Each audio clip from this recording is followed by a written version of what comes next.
Rain came sideways that night, the kind that stings when it hits skin. I stood on the porch of the house I grew up visiting every Thanksgiving, watching taillights disappear down Route 9, water running cold down the collar of my only good coat. My father's Buick didn't even slow at the stop sign. Inside my coat pocket, folded into quarters, was a piece of paper nobody in that house knew I had. I didn't cry. I counted my breaths instead. 4 seconds in, 4 seconds held, 4 seconds out, the way I'd taught myself to do years before, in rooms far colder than this one. For hours later, my father's face would go the color of skim milk. But I didn't know that yet. I only knew the storm, and the paper in my pocket, and the woman 2 counties over who was waiting for me to come home. If you're new here, welcome to Calm Revenge Tales, where we tell true stories of quiet people who were underestimated, and what happened when the bill finally came due. This is one of those stories. Stay until the end, and hit subscribe because you'll want to see exactly how far this one goes. My name is Desmond Achterberg. I'm 41 years old, and I run a structural engineering firm out of a converted mill building in Bethlehem, Pennsylvania. 14 employees. Contracts with 3 school districts and the Lehigh County Bridge Authority. I built the business from a card table in my apartment after my first firm laid off half its staff in 2009. Nobody co-signed my loans. Nobody handed me a client list. I learned to read stress fractures in concrete the way other people read faces. And I never forgot who taught me to look that closely at things that seemed fine on the surface but weren't. That was my grandmother, Ilse Vandermolen. She wasn't my blood grandmother. She married my grandfather when I was 6, after my actual grandmother died of ovarian cancer, and my father's family never once let her forget she was a replacement. They called her Dad's second wife at holidays, never Grandma, never Ilse with warmth. She made pierogi from scratch every Christmas Eve and nobody touched them except me. She remembered which of the 11 grandchildren liked their coffee with cardamom. Nobody remembered anything about her. I was the only one who called her on her birthday. I was the only one who knew she'd been a chemistry teacher in Rotterdam before she came to the States, that she still corresponded with 2 former students, that her hands shook now not from age, but from a tremor she'd hidden from doctors for 6 years because she was afraid of what a diagnosis might cost her independence. She was 83 years old, and to my family, she was furniture nobody had asked for. The invitation came in March from my father, Karel Achterberg, for what he called a proper family Easter, at the lake house in the Poconos. 14 people, 3 generations, the whole clan gathering for the first time since my grandfather's funeral 2 years prior. My father added one line, almost an afterthought, in the group text. Obviously bring Ilse if you must, but she stays in the guest cottage, not the main house. Marguerite's allergic to whatever perfume she wears, and honestly the stairs aren't safe for her anyway. The guest cottage had no working heat. I checked. I called the property management company myself, 3 weeks before Easter, and confirmed it. Heating unit disconnected since November, pipes drained for winter. My father's own sister, my Aunt Lucinda, had stayed there the previous summer, and complained for a week about the mildew smell. I told Ilse she didn't have to come. She looked at me over her reading glasses, the ones with the chip in the left lens she refused to replace, and said, "Desmond, if I stop showing up to rooms that don't want me, I will spend my whole life in the hallway." She packed a suitcase with 4 days of clothes and a plastic container of pierogi, because she said Carol's wife never fed anyone properly, and I laughed despite myself. That was the irony of it. She went for their sake, not her own, the same way she'd always done. I should have known something was wrong when my sister-in-law, Fenna, texted me privately. "Just a heads up, Mom's been saying some things about Ilsa and the will. Don't let it get to you. I read that message twice in the parking lot of a Wawa in Stroudsburg and felt something in my chest go quiet and still. The way a bridge goes quiet right before an inspector condemns it. The storm started at 6:40 p.m., right as we sat down to Easter dinner. I remember the exact time because the lights flickered and my father made a joke about the generator that nobody laughed at. 14 people around a table built for 12. Ilsa sat at the far end, near the kitchen door, in the chair closest to the draft. Nobody had asked her to sit there. It simply happened, the way these things always happened in that family, a slow, wordless arithmetic of who mattered and who didn't. My cousin Bastian's wife, Odalise, made the comment. She said it lightly, the way people say cruel things when they want deniability afterward. I just think it's strange, Ilsa, that you still call this your family. You married in for what, 6 years? Carol's mother raised these kids. You're basically a guest who never left. The table went quiet. Not the good kind of quiet. My father did not correct her. My father reached for the potatoes. Ilsa set down her fork. Her hands were steady for the first time all weekend. She said, I have been coming to this table for 17 years. I have never once left a holiday without doing the dishes. That was her first line, and it landed like a stone dropped in still water. Odalise laughed, actually laughed, a short bright sound, and said something about how doing dishes doesn't make someone family, does it? And looked around the table for agreement she clearly expected to get. She got it. Bastian smirked. My Aunt Lucinda studied her wine glass with sudden fascination. My father cut his ham. I stood up. I don't remember deciding to stand up. I said, she has fed every person at this table more times than any of you can count. And none of you has ever once asked her a question about her own life. Not one question in 17 years. My voice didn't rise. I made sure of that. Calm carries further than shouting. I'd learned that from watching Ilsa herself. My father's response was immediate. He said, Desmond, sit down, you're embarrassing yourself. And then, turning to Ilsa, he said the guest cottage was probably more comfortable for her anyway, given the noise level in the main house, and perhaps it was best if she settled in there now, before the storm got worse. He was removing her. In front of everyone. Over a comment about dishes. Ilsa stood without being asked twice. She folded her napkin into a precise rectangle, and set it beside her plate. Her second line, quieter than the first. I have never asked anyone in this family for anything. I am not going to start tonight. I got my coat. I got hers. Uncle Rutger, my father's younger brother, opened his mouth. I saw it, the exact half-second where something almost came out, some objection, some fragment of decency. And then he looked at my father's face and closed it again and reached for the wine instead. I walked Ilsa to my truck through rain that had turned to something closer to sleet. My father called after us that I was making a scene, that I was choosing an old woman over my own family, like it was a scandal and not simply an arithmetic fact. I turned around once. I said, I'm not choosing her over my family. I'm choosing which one of you actually is my family. Then I opened the passenger door for her, the way you'd do for anyone you respected, and we drove into the storm.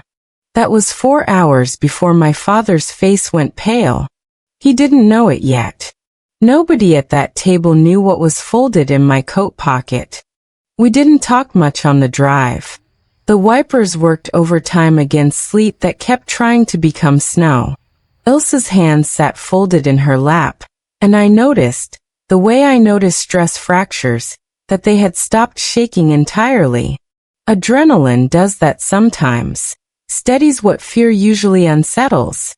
She moved into my guest room that night, And what I told myself would be temporary became permanent within about 11 days, because temporary things become permanent the moment nobody else steps up to make other arrangements. The costs were specific, and I want to be specific about them, because vague generosity is easy to admire and hard to actually understand. Her medication ran $340 a month. Even with the discount card the pharmacist at Rite Aid helped me find. I converted my home office into a bedroom for her. New mattress, $890, because her hip couldn't handle the futon in there. I adjusted my schedule to drive her to Dr. Okonkwo Reyes's office every third Tuesday for the tremor that turned out, 6 weeks later, to be early-stage Parkinson's. I learned to make her pierogi the way she made them, the dough resting exactly 40 minutes under a damp towel, because she couldn't stand at the counter for long stretches anymore, and I wanted her to still taste home, even when she couldn't make it herself. I never once mentioned the cost of any of this to her. You don't hand someone a bill for love. You just keep paying it. My father called in June, not to apologize, to negotiate. He said Ilse could come back for the 4th of July gathering if she kept things low-key and didn't bring up Easter. I told Ilse about the call because I never kept things from her. She said her third line, the one I still hear some nights when the house is quiet. Desmond, I don't need them to want me back. I need you to stop asking me if I mind that they don't. I stopped mentioning my family's invitations after that. There weren't many more anyway. My mother Beatrix tried a different approach in August. She offered to pay for a proper assisted living facility, a nice one in Allentown, if I would just let the professionals handle it, and stop, in her words, punishing the family by making this your whole personality. I said no. I said Ilse had a home. She was in it. Somewhere in early September, while cleaning out a drawer to make space for her sweaters, I found the object. A small tin box, the kind that once held Dutch butter cookies, rusted slightly at one corner. Inside was a folded document in Dutch, official-looking, with a notary stamp I couldn't read, and a single black and white photograph of a young woman standing in front of what looked like a laboratory building.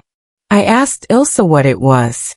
She took the tin gently from my hands, looked at it for a long moment, and said only, "Not yet, Desmond. Not yet." I put it back exactly where I found it, and didn't ask again. Some things you wait for. I'd learned that from her too. There was a Tuesday in October I still think about. I came home late from a site inspection in Allentown, soaked through and irritable, and found Ilse had made stampot, potatoes and kale mashed together, a smoked sausage sliced on top, the whole kitchen smelling like wood smoke and nutmeg. She'd used her cane to get to the stove and back, twice, because she wanted it to be exactly right.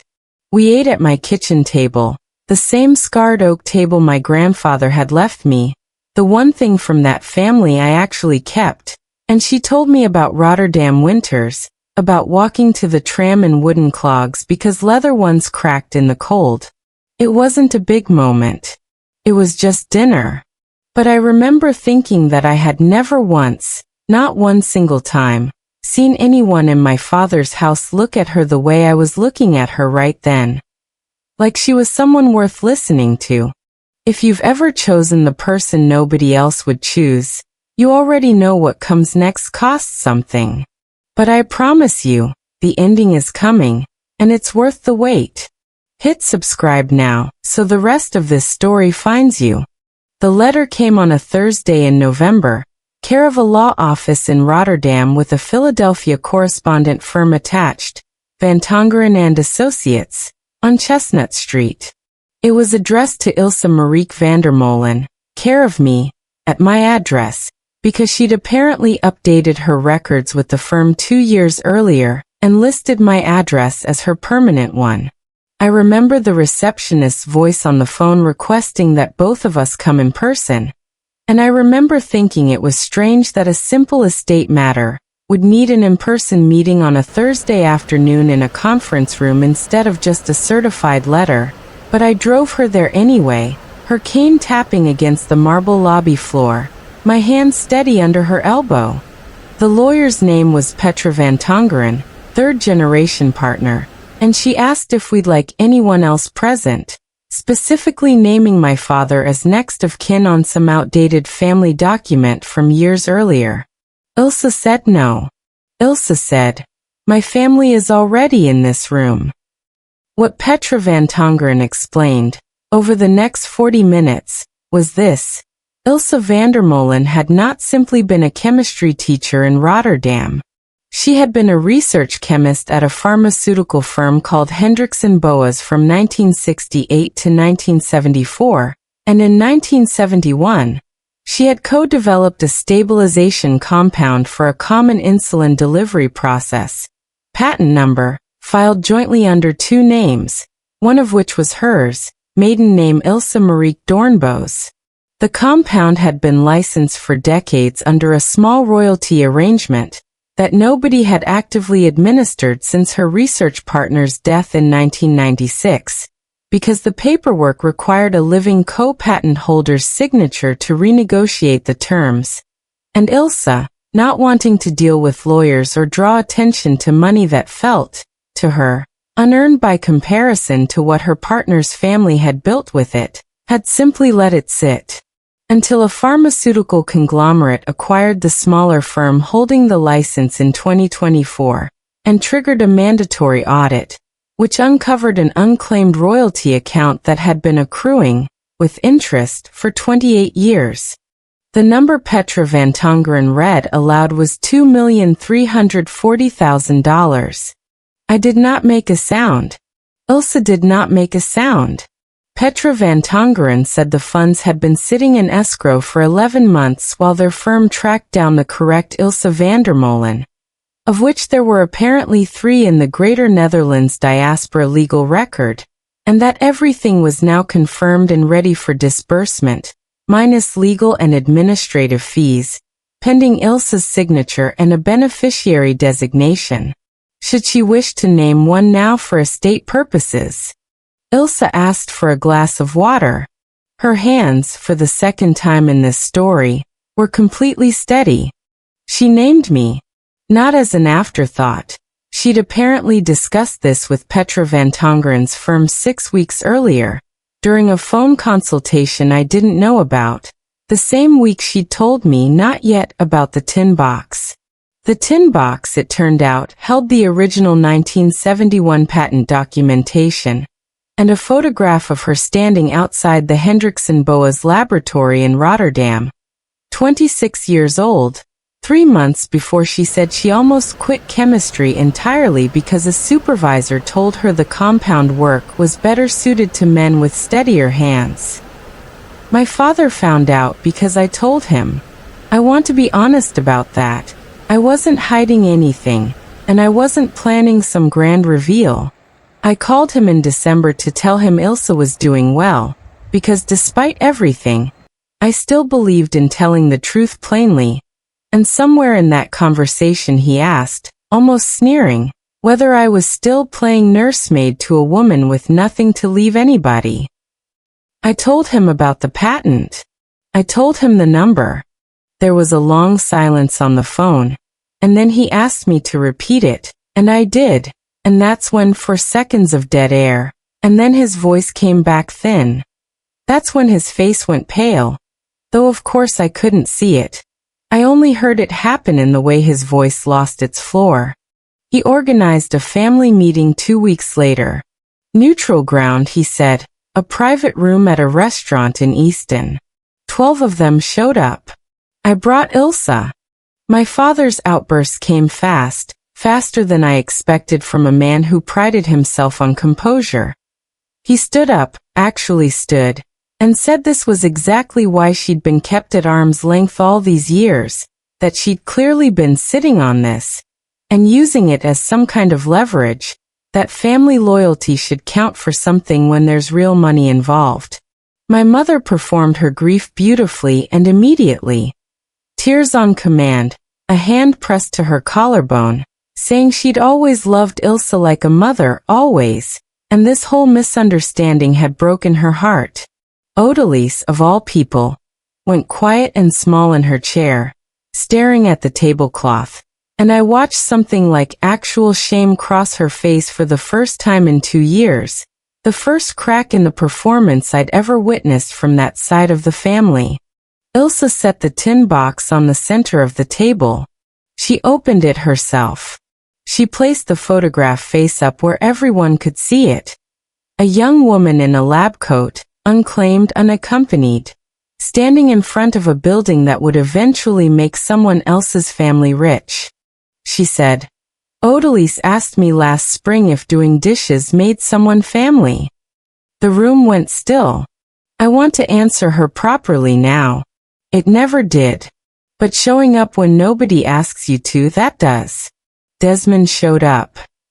Then she looked at my father and delivered the line that has stayed with me since, her fourth and final line, the one I now hear whenever I sit at that scarred oak table alone.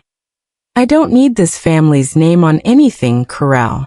I only ever needed one person in it to treat me like I already had one." I spoke last, and I kept it short, because she'd already said everything that needed saying. I said the money would go where she directed it, into a scholarship fund for young women in chemistry at her old university in Rotterdam, and the rest into the guest room that used to be my office, which we were finally going to fix the heat in, so it could be someone else's someday, someone else nobody else wanted. My father offered in the parking lot afterward, to let bygones be bygones, if I'd consider putting some of that money into a joint family trust, for tax purposes, for everyone's benefit. I said no. I offered him something instead. I offered to pay for Ilse's old wheelchair ramp materials to be removed from my property and installed at his house, at my expense, if he ever wanted her there for a holiday again, properly, at the main table, no conditions. He didn't answer. That was the last real conversation we had. There was no lawsuit. There was no revenge, not in the way this channel's name might suggest. Ilse's attorneys simply executed exactly what the original 1971 patent documentation entitled her to. The same document my father had once, years earlier, joked wasn't worth the paper it was printed on. Back when Ilse still kept it hidden because she didn't think anyone would believe an old woman's paperwork over a room full of louder voices. That paper became the exact instrument that proved every voice in that room had been wrong. My father and I speak twice a year now. Holidays only, 5 minutes at most, the way you'd speak to a former colleague. My mother sends a Christmas card. Odalise, unexpectedly, sent Ilse a handwritten letter that spring. An apology, specific and unglamorous, admitting she'd said what she said because she'd felt invisible in that family too and had wanted, just once, to make someone else feel smaller than her. Ilse wrote back. They correspond sometimes now, twice a year, nothing dramatic. Ilse passed away 18 months later, in her sleep, in the room with the working heat, with a photo of a Rotterdam laboratory on the nightstand, and a scholarship fund in her name already supporting its second cohort of students. I still eat at that scarred oak table most nights. Last week I made stamp pot, dough resting 40 minutes under a damp towel, and I set 2 places out of habit before I remembered. I didn't put the second plate away. I just let it sit there, the way she used to let a chair sit empty for anyone who might need it. The lesson isn't really about money, and it was never about revenge. It's about who you choose to set a plate for when nobody's watching to give you credit for it. So today, not tomorrow, today, call the person in your family who gets left in the cold chair. Check on them. Show up for them the way nobody else has. If this story meant something to you, share it with someone who needs to hear it. Drop a comment and tell me who you'd choose, and subscribe for the next one. I'll see you in the next one.